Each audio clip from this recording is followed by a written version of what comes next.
Growing up in a middle-class neighborhood outside Chicago, my life felt simple and predictable. My dad, Tom, spent 30 years working on the police force before retiring, and my mom, Sarah, has been a secretary at Lincoln Elementary for as long as I can remember. They gave me everything they could, but we never had much money. I'm Tasha Mitchell, or at least I was before I became Tasha Reynolds. After college, I earned an accounting degree and landed a job at Anderson and Partners, a mid-sized firm. The pay was decent, the work steady, and I thought that would be my life.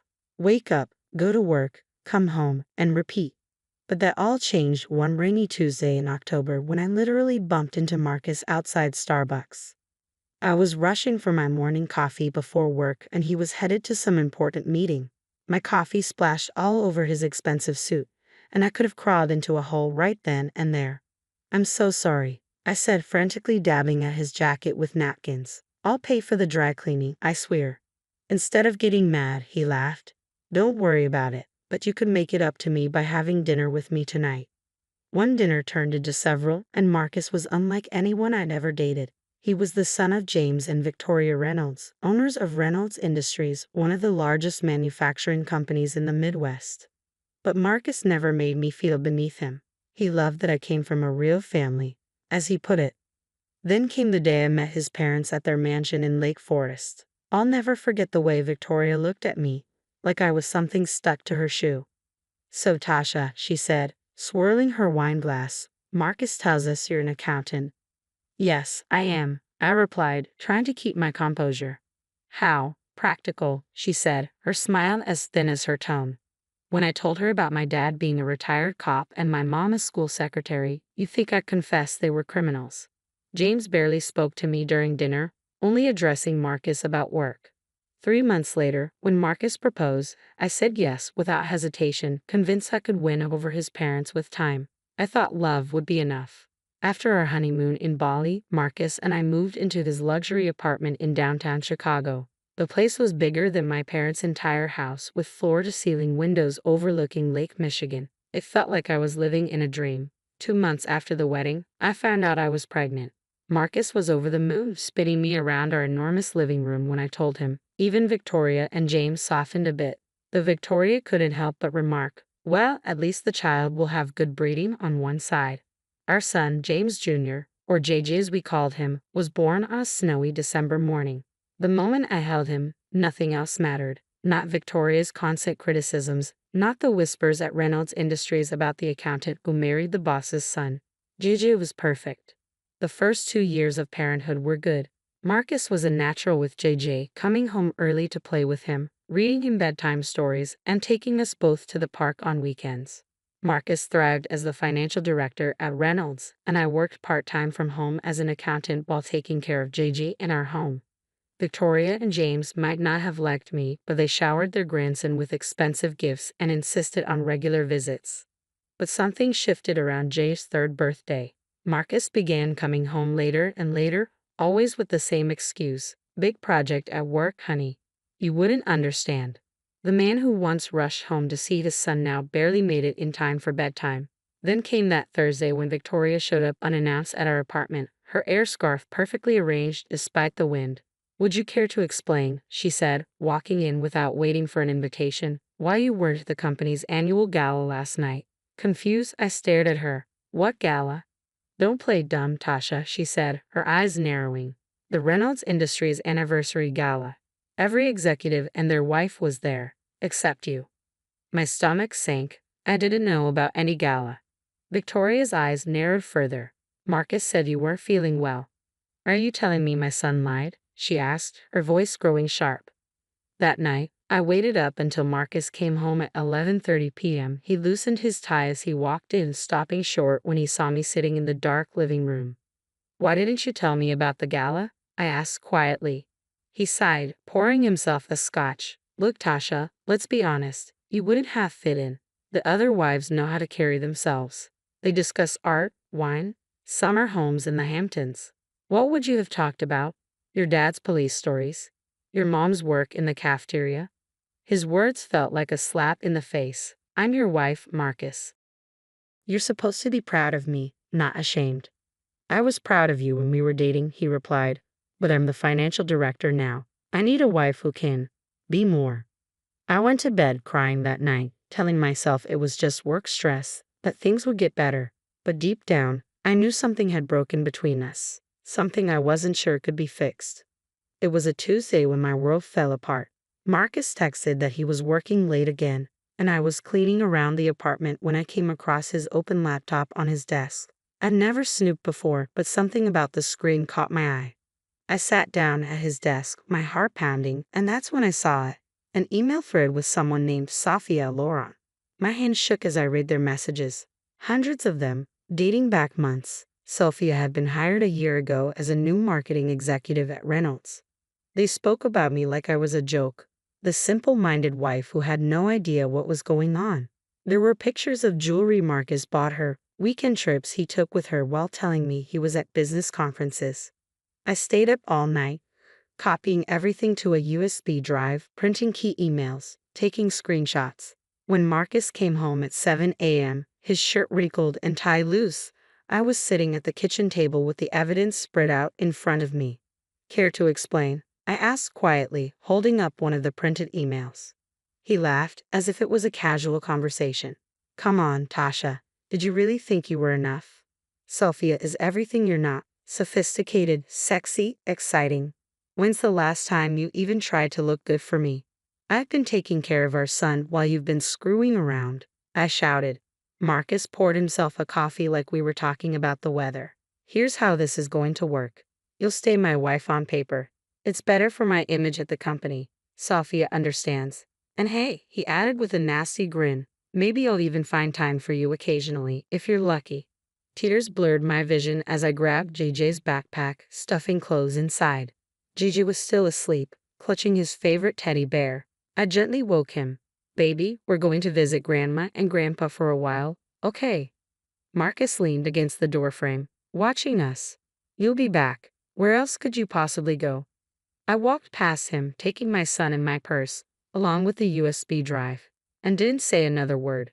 By the time we reached my parents' house, I was a mess. Mom opened the door in her bathrobe, took one look at my face, and pulled me into a hug. 3 days later, the divorce papers arrived. Victoria Reynolds personally delivered them, wearing the smug smirk. I always knew you weren't good enough for my son, she said, handing me the envelope. I'm just glad he finally realized it too. But the worst was yet to come. Marcus wasn't just filing for divorce, he was suing for full custody of JJ. His lawyer filed papers claiming. During the first hearing, Marcus's lawyer painted a picture of me that was far from the truth. Mrs. Reynolds has exhibited increasingly erratic behavior over the past year, he argued. She drinks excessively, creates unwarranted scenes of jealousy, and has become unstable. Fortunately, I had been smart enough to gather evidence. When my lawyer presented the email exchanges between Marcus and Sophia, revealing his affair and cruel remarks about me, the judge's demeanor shifted. The timestamps on those emails proved I wasn't the one causing drama. I hadn't even known about the affair until I discovered those messages. The judge turned to Marcus. Mr. Reynolds, you claim your wife is unstable, yet these emails show you were the one deceiving and gaslighting her. Marcus shifted uncomfortably in his expensive suit as the judge awarded me primary custody of JJ, with Marcus receiving visitation every other weekend and a substantial child support obligation. I returned to my full-time job at the accounting firm, while my parents, without a second thought, stepped in to help care for JJ during their retirement. They were amazing, never once complaining as they embraced their new role as full-time grandparents. Life settled into a new rhythm. It wasn't glamorous, but it was honest, peaceful, and fulfilling. Then, one Saturday morning, everything changed. A black Range Rover pulled up in front of my parents' modest house. Marcus stepped out, followed by Sophia, tall, blonde, and clad in designer clothes that probably cost more than my monthly salary. I'm here to see my son, Marcus announced, pushing past me as if he owned the place. Sophia wrinkled her nose and looked around the room. Oh my God, she laughed, picking up one of Mom's cherished family photos. This place is literally a dump, like an actual kennel. Watch your mouth, I snapped. Turning to Marcus, she said, Baby, you can't let your son stay in this hovel. And these old people. She gestured toward my parents, who stood frozen in the doorway. They belong in a ditch somewhere, not raising the Reynolds heir. Get out, I seethed, my body trembling with rage. Both of you. Get out of my parents' house, now. Marcus sneered at me. Or what? You think you've won in court? Just wait. I shoved them both toward the door. Get out. An adult. Sophia purred to Marcus. This place probably has fleas anyway. As they drove away, I stood there, shaking, before pulling my parents into a tight hug. Mom was crying, and Dad looked like he wanted to punch something. But as that Range Rover disappeared down the street, a sense of calm settled over me. I wasn't afraid anymore. I was angry, furious even. The next night, Dad found me sitting at the kitchen table, staring at a cold cup of coffee. You know, sweetheart, he said, sitting down across from me, sometimes the best defense is a good offense. I raised an eyebrow. Remember Mike Sullivan? He worked with me on the force. Now he's a private investigator, real thorough, knows how to dig without leaving a trace. I thought about Sophia's smug face, her cruel words, and the nasty emails she kept sending me. Just that morning she commented on my LinkedIn profile, "Look at this pathetic 1/8. Can't even afford decent clothes anymore." Marcus wasn't any better. His latest email read, "Every time I pick up JJ and see you in that dump, I remember why I upgraded. Enjoy playing poor with your cop daddy." How much does Mike charge? I asked, already knowing my answer. 2 days later, I sat in Mike Sullivan's small downtown office. A gruff man with kind eyes, Mike had known me since I was a kid. Weeks passed as I focused on work and JJ, trying to ignore the constant harassment from Marcus and Sophia. Then Mike called. "You need to come to my office," he said. "You're going to want to see this in person." He handed me a thick file. "First off," he began, "Sophia Loren isn't her real name. She's using her sister's identity. Her real name is Carla Larson." My hand trembled as I read through the file. Before working at Reynolds Industries, Sophia had been an escort, hopping from one rich man to the next, living off their money until they grew tired of her or caught onto her scams. She'd used different names in different cities, always disappearing before things got too hot. But what she was doing at Reynolds Industries was far worse. Mike pointed to some bank transfers. "She's been siphoning small amounts from company accounts. Enough to go unnoticed, but it adds up." He flipped through more pages. "And these emails. She's been selling company information to your in-laws' biggest competitors, product launches, merger plans, everything." I sat back, my mind reeling. The perfect, sophisticated Sophia Loren was nothing but a con artist, and she'd sunk her claws not just into my husband but into the entire Reynolds empire. "There's one more thing," Mike said, pulling out another folder. "Remember that big deal Reynolds Industries lost last month? The one that cost them millions? Sophia sold the bid information to their competitor 3 days before the deadline." I gathered all the evidence carefully, making multiple copies. But I didn't act yet. I knew something Sophia didn't. Timing is everything. The call came on a Wednesday morning. "Tasha," Victoria's cold voice said, "James Reynolds' 60th birthday party is this Saturday. You're invited. JJ should be there for his grandfather's birthday. Since he's too young to come alone, you'll need to escort him." She let the sentence hang in the air, her tone dismissive. "Just remember, you're only invited as JJ's escort. Try to stay in the background and not embarrass anyone." James Reynolds' 60th birthday party was every bit as ostentatious as you'd imagine. The mansion gleamed with gold and crystal, waiters carrying champagne on silver trays. I felt every judgmental gaze as JJ and I walked into the room. "Oh, you came," Victoria said, her smile tight. "Well, JJ, darling, come give your grandmother a kiss." I stood awkwardly by the appetizer table, watching my son being paraded around like some prize show pony. The other guests either ignored me or whispered behind their hands. I clutched my large purse, which contained Mike's file, and waited. Then Marcus walked in with Sophia on his arm. She wore a red Valentino dress that probably cost more than my car, diamonds dripping from her ears. "Everyone," Marcus announced, clinking his glass, "I have an announcement to make." He pulled Sophia closer. "I'd like you all to meet my future wife, Sophia Loren. She'll be joining the Reynolds family officially next spring." Victoria rushed forward to embrace her. Finally, a woman worthy of the Reynolds name. Harvard-educated, from a wonderful family, unlike some people, James added, shooting a look at me. Sophia beamed under their attention. "I just feel so blessed to be joining such an esteemed family, and I promise to be the kind of wife Marcus truly deserves." That was my cue. I stood up, hands steady as I pulled out the file. Speaking of what people deserve, I said loudly, I have a few things to share about the future Mrs. Reynolds. Tasha, don't make a scene, Marcus warned. I ignored him, pulling out the first document. Tell me, Sophia, or should I say Carla Larson, how's your sister feeling about you stealing her identity? The color drained from Sophia's face. What is she talking about? Victoria demanded. Oh, did she not mention that she's been living under her sister's ID? I asked, my voice steady. The real Sophia Loren is a schoolteacher in Minnesota. This woman, I pointed at her, is Carla Larson, former escort and con artist. Sophia shrieked, she's lying. But I was already laying out the evidence, photos, bank statements, police reports. And here's my personal favorite, I said, pulling out more documents. Bank transfers showing how she's been stealing from Reynolds Industries. And look at these emails. She's been selling your company's secrets to Wagner Manufacturing and Collins Corp for months. James Reynolds snatched the papers from my hands. The Wagner deal. The Collins merger. It was you? I can explain, Sophia stammered, backing away from Marcus's thunderous face. The real Carla Larson, I said, savoring the moment, has quite a history. 7 different cities, 7 different wealthy men, 7 different scams. Looks like Reynolds Industries was going to be number 8. The room went deadly quiet as they read through the evidence.